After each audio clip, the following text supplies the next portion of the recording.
Olá pessoal, eu sou o professor Emerson Leite e hoje vamos mostrar para vocês, hoje nós vamos conversar com relação aos princípios da tensão alternada. Então, para iniciar esse nosso bate-papo, esses nossos conceitos, sobre a tensão alternada, eu mostro para vocês um desenho que representa um gerador elementar. Porque todos sabem o seguinte, para que eu tenha tensão gerada, para que eu tenha tensão induzida, é necessário que exista toda a estrutura, todo o equipamento que vá converter essa energia cinética, energia potencial, energia mecânica em energia elétrica. E este componente destinado a fazer esse tipo de conversão é o nosso famoso gerador. Nesse caso aqui eu vou transformar a energia mecânica através do giro, da força de giro, em energia elétrica nos terminais do gerador. Ok? E nós já sabemos também que existe um outro modelo de tensão, que nós até tratamos em algumas aulas aí, que é a tensão contínua. Se nós considerarmos esse eixo aqui, esse eixo X, como eixo tempo, beleza? Com o passar do tempo, e esse eixo vertical, que é o eixo Y, o valor de tensão, então nós conseguimos obter um gráfico da tensão em função do tempo, o valor de tensão instantânea em função do tempo. A tensão, para ser considerada contínua, pessoal, ela tem que permanecer sempre ou na parte positiva desse gráfico, ok? Ou na parte negativa desse gráfico. O fato é que a tensão ela pode sim oscilar, apresentar valores oscilatórios, porém ela não pode atingir a parte negativa e retornar para a parte positiva. Não pode existir essa alternância entre o semiplano positivo e o semiplano negativo. Ok? Desta forma, a tensão ela é considerada contínua, ou seja, ela se mantém sempre no semiplano positivo ou se mantém sempre no semiplano negativo. E aí nós temos dois principais tipos de tensão contínua. Lógico que existem vários modelos, mas eu vou ressaltar para vocês a tensão contínua constante, obtida através de baterias de carro, bateria de telefone, pilhas, que é uma tensão constante, ela é fixa. Se é 3 volts, ela vai ser 3 volts até que a bateria se descarregue, tá? Mas ela sempre vai manter um valor fixo, não oscilatório, E aqui nós temos um tipo de tensão contínua que é muito aplicado, que é a tensão contínua pulsante, obtida através de retificadores, obtida através de até mesmo alguns tipos de geradores, mais elementares, com menos número de polos. O fato é que essa tensão ela vai atingir valores máximos, valores mínimos, valores máximos, mínimos, beleza? De forma pulsante. Existe tensão contínua de onda quadrada, tensão contínua triangular, dente de serra. O fato é que essa tensão ela não pode atingir o semiplano negativo, sempre manter no positivo ou sempre se manter no semiplano negativo sem atingir a parte positiva, beleza? Com isso, os dois condutores nos quais estarei medindo a tensão, sempre um deles vai ter a polaridade positiva e o outro terá a polaridade negativa. Porque a tensão ela não se inverte do semiplano positivo para o negativo e vice-versa. Então, essa tensão ela é considerada contínua.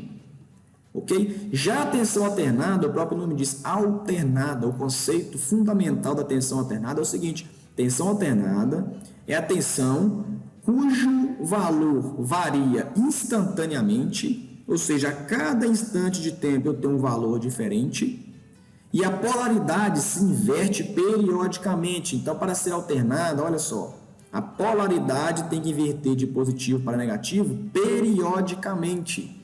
Ocorre essa inversão. E a tensão que nós trabalhamos no nosso dia a dia é a tensão senoidal, porque é o tipo de tensão que segue a função seno. Em outro vídeo eu explico mais detalhadamente essa questão do senoidal. Mas o fato é o seguinte: como que essa tensão é obtida? Pessoal, de forma bem sucinta, tá? Nós temos que gravar outros vídeos para não ficar tão extenso com relação à indução, com relação às leis dos percussores aí, que tem grande importância nesse estudo de magnetismo, de geração de tensão. Nós temos que gravar isso com mais calma. Mas para resumir, nós conseguimos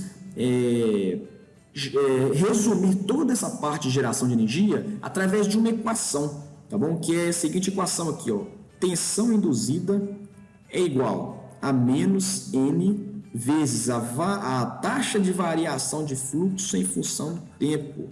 Isso aqui significa a derivada do fluxo magnético em função do tempo. Observando essa equação, o que nós conseguimos perceber? Isso aqui, pessoal, é a lei de Faraday. Lei de Faraday, vamos colocar tracinho Lenz, tá? Porque o Lenz ele teve participação nessa lei aqui de Faraday. Lembrando que essa lei de Faraday-Lenz, ela vem através de um acumulado de conceitos vindos, né, de outros cientistas, de outros percussores importantes neste estudo de magnetismo. Mas, por enquanto, não vem ao caso. O fato é o seguinte, para que eu consiga gerar tensão induzida, que a letrinha é, eu preciso de 3 componentes segundo Faraday. Ah, professor, mas eu não entendo nada de derivada. Não precisa entender. O que você precisa entender é o seguinte, para que eu consiga gerar tensão induzida, ou seja, gerar saída de tensão no gerador, eu preciso de N. O que é N, pessoal? O número de espiras, ou seja, número de espiras significa material condutor. Então, eu preciso que tenha N, ou seja, número de espiras, número de condutores. Resumindo, material condutor.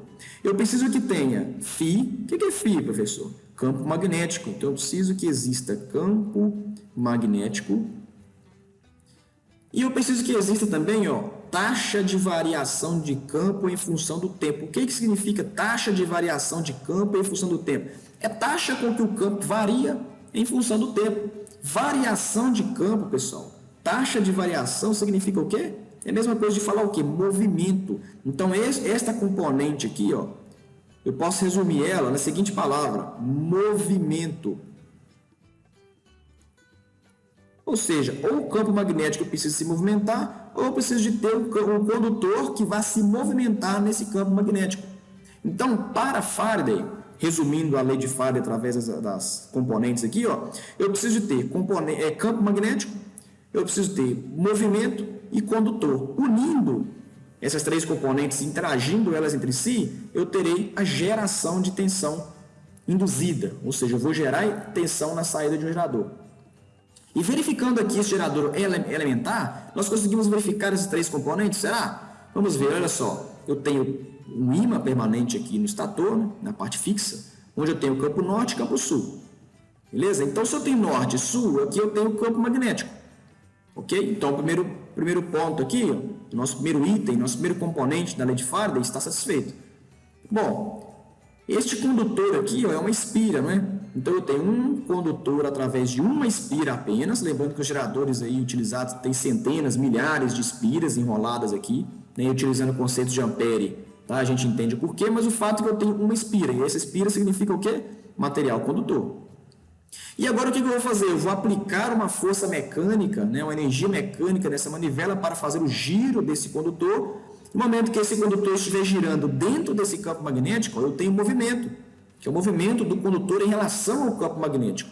Satisfazendo esses 3 componentes, eu tenho geração de tensão induzida. Ótimo, lei de Faraday satisfeita. Agora, como que acontece? Por que a tensão é alternada nesse modelo de gerador aqui? Porque é o seguinte, se nós avaliarmos, nós teremos o seguinte, vamos lá, aqui nós temos o desenho elementar do gerador, deixa eu dar um zoom aqui que vai ficar melhor. Olha só, o desenho elementar do gerador na posição de 0 grau, ou seja, na posição inicial. Lembrando que eu estou representando apenas uma espira. Um gerador utilizado de forma real, existem centenas e milhares de espiras. Então, apenas uma espira aqui, na posição de 0 grau. Percebam que as linhas de força, as setinhas aqui representam as linhas de força. Essas linhas de força aqui, elas estão no mesmo sentido do movimento da espira, nesse momento 0 graus. Ou seja, imagina que nesse momento 0 grau aqui, eu tendo a movimentar a espira para o lado esquerdo ou para o lado direito aqui, horário ou anti-horário. O movimento vai ser no mesmo sentido em que a seta aponta. Ou seja, nesse momento aqui, eu não estarei cortando as linhas de força do campo magnético. Eu estarei movimentando em paralelo com elas. Ok? Então, no momento que eu movimento a minha espira em paralelo com as linhas de força, não existe movimento relativo entre a espira e as linhas de força. Ou seja, eu não estarei cortando as linhas de força. Por isso que, neste momento, a tensão induzida ela é igual a 0. Tá? Eu estou no início aqui da geração de tensão. Então, vai ser igual a 0. Tensão induzida igual a 0. A partir do momento em que esse gerador começa a girar, ele começa a fazer qual movimento? Ele começa a movimentar nesse sentido e cortar as linhas de força. Quanto mais linhas de força ele corta, maior vai ser o valor da tensão da saída. Tá? O maior vai ser o valor da tensão gerada na saída desse gerador. Então, vamos ver isso acontecendo. Olha só. Beleza aqui, ó. Então, nesse momento, o gerador estava nessa posição. Só um minutinho. o gerador estava nessa posição e ele fez um giro de 90 graus. Ó. Então ele cortou, que nesse momento aqui ele está cortando o máximo de linhas possível do campo magnético. Ou seja, nesse percurso de giro de 0 até 90, ele foi gerando cada vez mais tensão, até chegar no valor máximo de tensão que esse gerador ele pode gerar nessa condição aqui. Só que o gerador ele continua girando, né? Porque ele vai girar 360 graus. Então, no próximo giro que ele der, ele atingiu 180. Se vocês observarem, a parte que estava em cima foi lá para a parte de baixo, para a parte inferior, né? Então, a mesma posição que ele estava lá no zero graus, agora ele está, porém, no 180, só que de forma invertida. Beleza? O que vai acontecer aqui, pessoal? O mesmo fenômeno que aconteceu em 0 graus vai acontecer também em 180, só que ele estará de forma invertida, né? Então, o que aconteceu em 0 graus? Ele estava cortando o mínimo possível de linhas do campo magnético. Isso significa que ele estava movimentando em paralelo com as linhas do campo magnético. Isso significa zero de tensão induzida. Então, a mesma coisa vai acontecer lá no ângulo de 180. Beleza? A espira deu um giro de 180 graus e nesse momento agora ela vai estar cortando o mínimo possível de linhas, né? Ela vai estar, o giro, o movimento dessa espira vai estar em paralelo com as linhas do campo magnético. Beleza? Só que o gerador continua funcionando, né? Nós estamos aqui a 180 graus, tá? Então de 90, onde ele estava, a 180, essa tensão foi caindo até chegar no valor de zero novamente. Só que ele continua girando. Então, no próximo estágio aqui, ó, o que vai acontecer? Eu tenho um ângulo de 270 graus. Ou seja, eu estava em 180 e girei mais 90. Nesse giro de 90 aqui, pessoal, olha só, é o momento em que eu começo a cortar mais linhas de campo magnético. Então, o gerador ele passa a gerar mais tensão novamente, até chegar no máximo de tensão gerada. Porém, a diferença é que em 90 graus, ele estava gerando o máximo de tensão do lado sul aqui, ó. Tá? Se vocês observarem, estava do lado invertido. Então, eu estava gerando o máximo de tensão positiva. O gerador agora está cortando o máximo de linhas de campo magnético a 270 graus. Porém, ele inverteu a posição da espira. A posição que estava do lado sul, agora está do lado norte. E vice-versa, tá, pessoal? E vice-versa.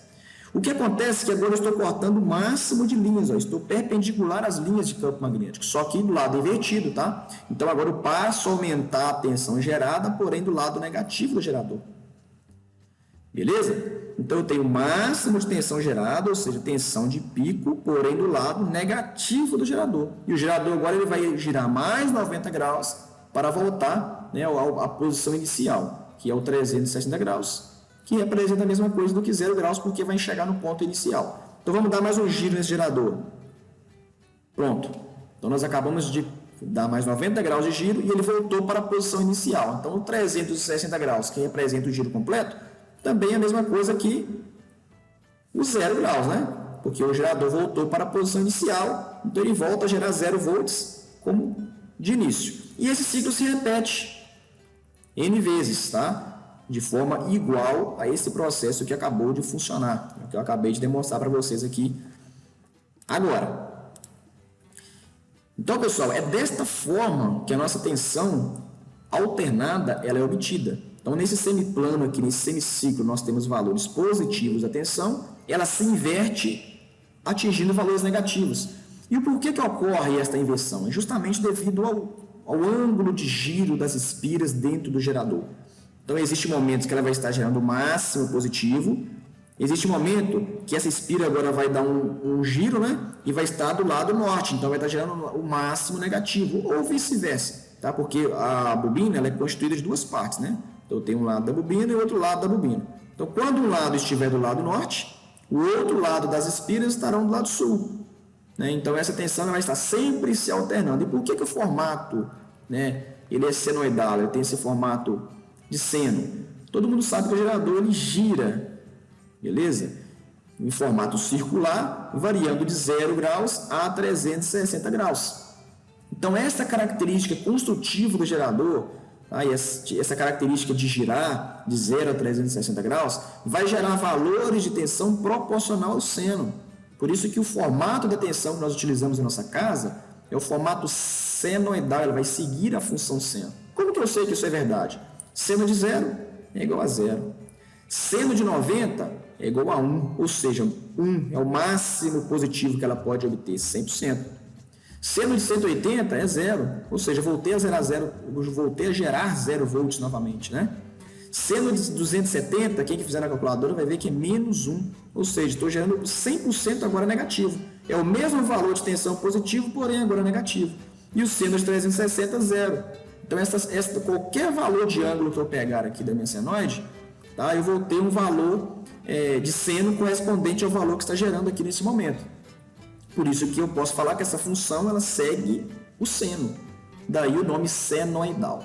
Beleza? Então, em uma tensão alternada, eu nunca posso falar que um condutor ele é o positivo e um condutor é o negativo. Por que não? Porque o valor de tensão entre um condutor e o outro, a diferença de potencial entre um condutor e o outro nunca fixa, igual na tensão contínua. Na tensão contínua nós tínhamos valores fixos. Na tensão alternada não. Na tensão alternada o condutor ele é positivo, daqui a pouco ele se transforma em negativo, daqui a pouco ele volta a ser positivo novamente, e isso acontece periodicamente, ela se inverte periodicamente. Então, na tensão alternada nós costumamos dizer que um condutor é uma fase, o outro condutor é outra fase. Ou existe a possibilidade de ter um condutor fase e o outro condutor neutro, beleza? Quando este segundo condutor ele for aterrado, né? Então é o neutro. Mas essa fase, ora é positivo, ora é negativo. Ora positivo, ora negativo, devido à inversão da senoide. Beleza? Então, pessoal, espero que vocês tenham gostado dessa primeira parte do nosso vídeo com relação aos conceitos de tensão alternada, são conceitos básicos, né? E eu vou gravar um próximo vídeo explicando mesmo as características da tensão alternada. Tensão de pico, eficaz, pico a pico e etc. Espero que tenham gostado, assistam os outros vídeos do canal e aguardo vocês no próximo vídeo. Obrigado!